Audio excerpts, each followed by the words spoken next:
Yo, what is up guys? Gevirtz here, and today we're coming to you live with a plum backdrop. A little different than usual, but hope you enjoy it. Today we're gonna be talking about the start to finish of the process of a music video, and I've done one of these before, but I thought I'd do another one for a bigger and better music video.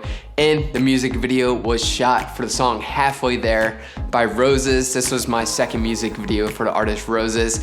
If you haven't seen the actual video itself, I'll put the link in the description below, and come back and rewatch this video and see the process of how this music video unfolded. So let's dive into the process of creating that music video from start to finish right now.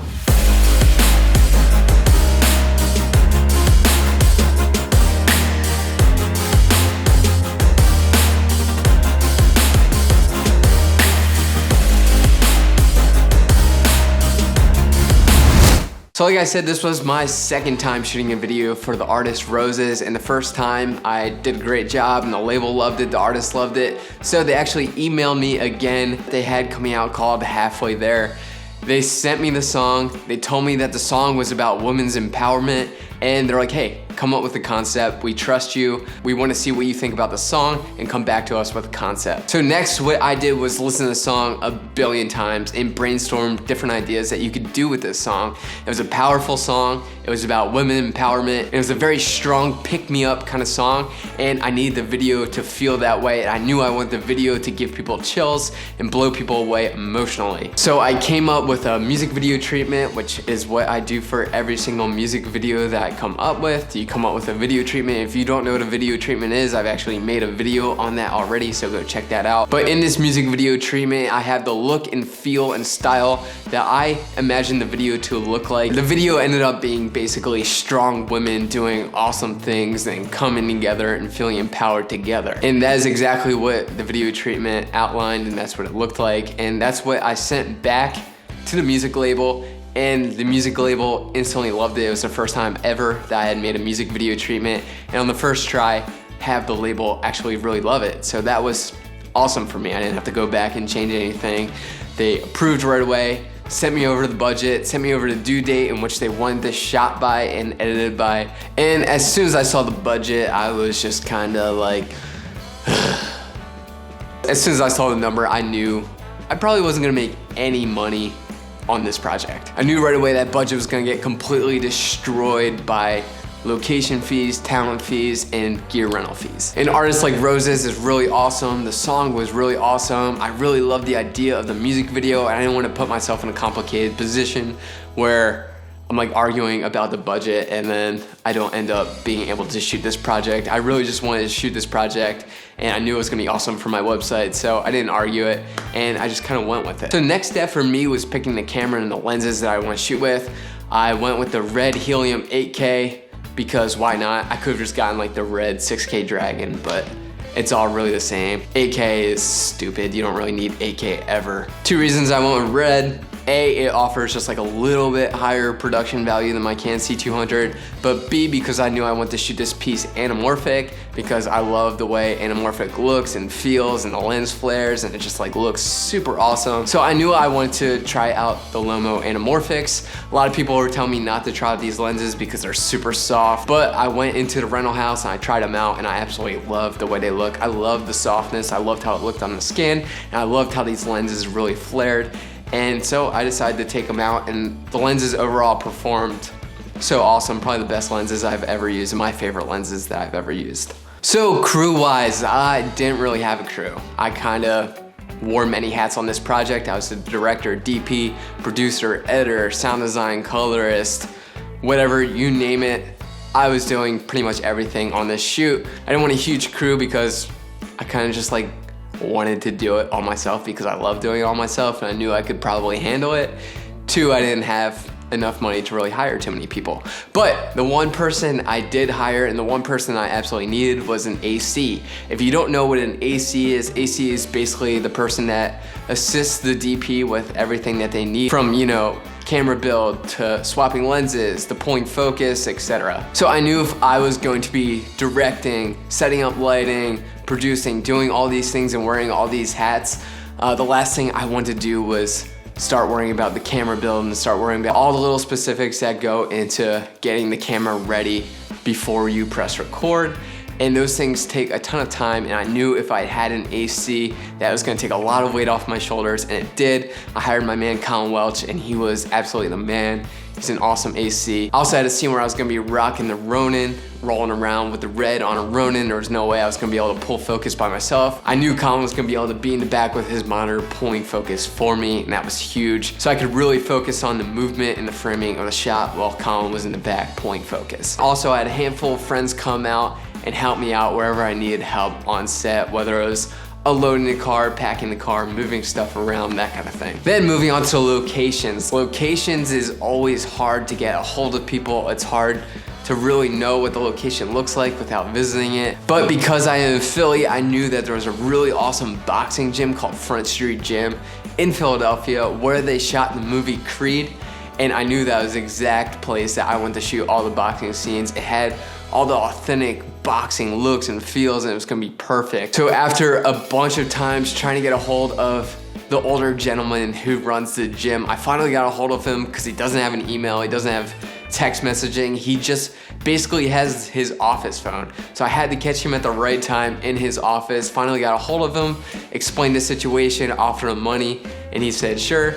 Awesome, we'll have you. Then the next location was finding the dancing studio. I had actually seen this dancing studio in a friend of mine's music video. I asked him where that dancing studio was, and he directed me to the right people, got me in touch. I paid a small little fee again for that location. Then the big auditorium scene where everyone's coming together and I have Rozes playing the piano is actually the same auditorium that I filmed a scene from her first music video that I shot for her in.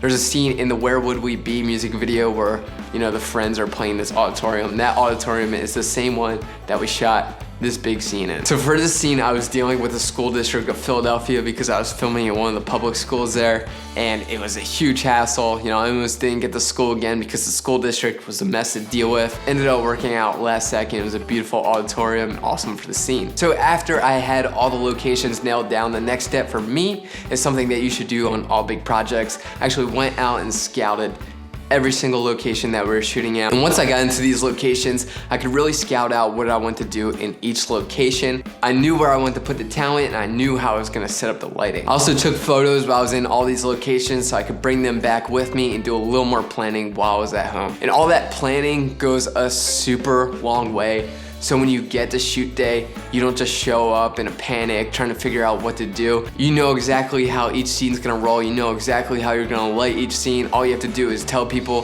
how you want them to help you set up each scenario. Now let's talk about the talent. Let's talk about the actors that I got to play each of these roles. So something like boxing, something like dancing isn't something that you can easily replicate with acting.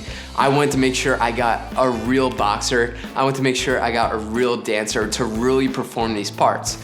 So the boxer is actually someone that I found through a mutual friend. After telling him about the project, he's like, hey, I know this awesome woman, like she fights UFC, like she's legit, and I looked her up, she looked perfect for a role. Called her up, she was super excited about the opportunity.